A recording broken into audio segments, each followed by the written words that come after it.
এই গরমে সারাদিন রোজা রাখার পর ইফতারিতে এরকম ঠান্ডা ঠান্ডা যদি একটা ডেজার্ট থাকে তাহলে মন প্রাণ কলিজা সব কিছুই জুড়িয়ে যাবে।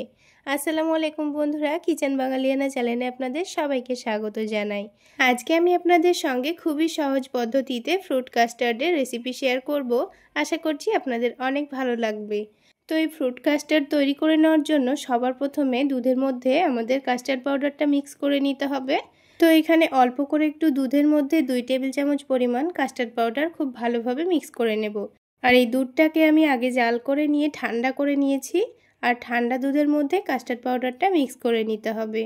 তো কাস্টার্ড পাউডারটা আমি ভ্যানিলা ফ্লেভার নিয়েছি, আপনারা যে কোনো ব্র্যান্ডের কাস্টার্ড পাউডার নিয়ে নিতে পারেন। তো কাস্টার্ড পাউডারটাকে খুব ভালো করে মিশিয়ে নিয়েছি। তো খুব ভালোভাবে মিশিয়ে নিয়ে এটাকে এক সাইডে রেখে দিচ্ছি। এবার প্যানের মধ্যে দুধ নিয়ে নিচ্ছি। এখানে দুধটা আগে থেকে জাল করে ঘন করে নিয়েছি, আর হাফ লিটার মতো দুধ নিয়ে নিচ্ছি। আপনারা চাইলে দুধের পরিমাণটা এখানে বাড়িয়ে নিতে পারেন। এবার এখানে টেস্ট অনুযায়ী চিনি দিয়ে দিচ্ছি, আপনারা আপনাদের পছন্দ মতো টেস্টে চিনিটা দিয়ে দেবেন। এবার এই দুধটাকে আবার একটু জাল করে নেব। চিনি দেওয়ার কারণে কিন্তু দুধটা অনেকটাই পানসে ভাব চলে আসবে, তাই আবার একটু ভালো করে জাল করে নিয়ে ঘন করে নিতে হবে। তো কিছুক্ষণ পর দুধটা যখন একটু ভালোভাবে ফুটে যাবে, তখন এখানে যে আগে থেকে মিক্স করে কাস্টার্ড পাউডারটা রেখেছিলাম সেটাই দিয়ে দিচ্ছি। আর কাস্টার্ড পাউডারটা দুধে দেওয়ার সময় অনবরত নাড়াচাড়া করে যেতে হবে, তা না হলে তলা থেকে কিন্তু এটা লেগে যেতে পারে। আর কাস্টার্ড পাউডারটা যখন দুধের মধ্যে দেবেন তখন একটু ভালোভাবে মিক্স করে নিয়ে দুধের মধ্যে দেবেন, তা না হলে কিন্তু পাউডারটা নিচে থেকে বসে যেতে পারে। তো দুধের মধ্যে দেওয়ার পর অনবরত নাড়াচাড়া করে যেতে হবে, নাড়াচাড়া বন্ধ করতে হবে না। তো কিছুক্ষণ নাড়াচাড়া করে দুধটা যখন একটু ঘন হয়ে যাবে তখন এটাকে নামিয়ে নেব। তো আপনারা যদি ফ্রুট কাস্টার্ডটা অতিরিক্ত ঘন খেতে পছন্দ করেন তাহলে এখানে কাস্টার্ড পাউডারের পরিমাণটা একটু বাড়িয়ে নেবেন, আর দুধটা জাল করে একটু ঘন করে নেবেন। এবার দুধটাকে আলাদা একটা বাটির মধ্যে নামিয়ে নিচ্ছি। এবার এই দুধটাকে আমি ডিপ ফ্রিজে 30 মিনিটের জন্য রেখে দেব। আপনারা চাইলে 1 ঘন্টার জন্য রাখতে পারেন, সেক্ষেত্রে কিন্তু দুধটা আরও অনেকটাই ঘন হয়ে যাবে। তো দুধটা ঠান্ডা হতে হতে এখানে আমি আমার পছন্দ মতো কিছু ফল কেটে নেব।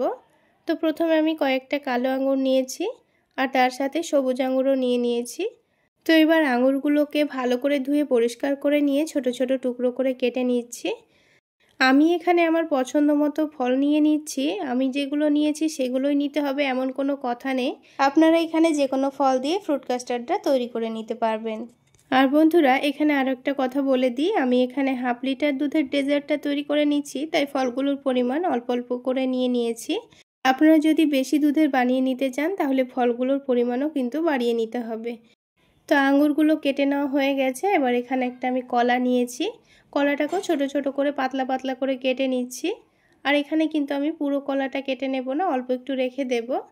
তো কলা কেটে নেওয়া হয়ে গেলে এবার এখানে আপেল নিয়েছি। আপেলটাকেও ঠিক একইভাবে পাতলা পাতলা ছোট ছোট করে কেটে নেব। তো বন্ধুরা, আজকের এই ফ্রুট কাস্টার্ড যদি আপনাদের ভালো লেগে থাকে তাহলে অবশ্যই একটা লাইক শেয়ার করে দেবেন।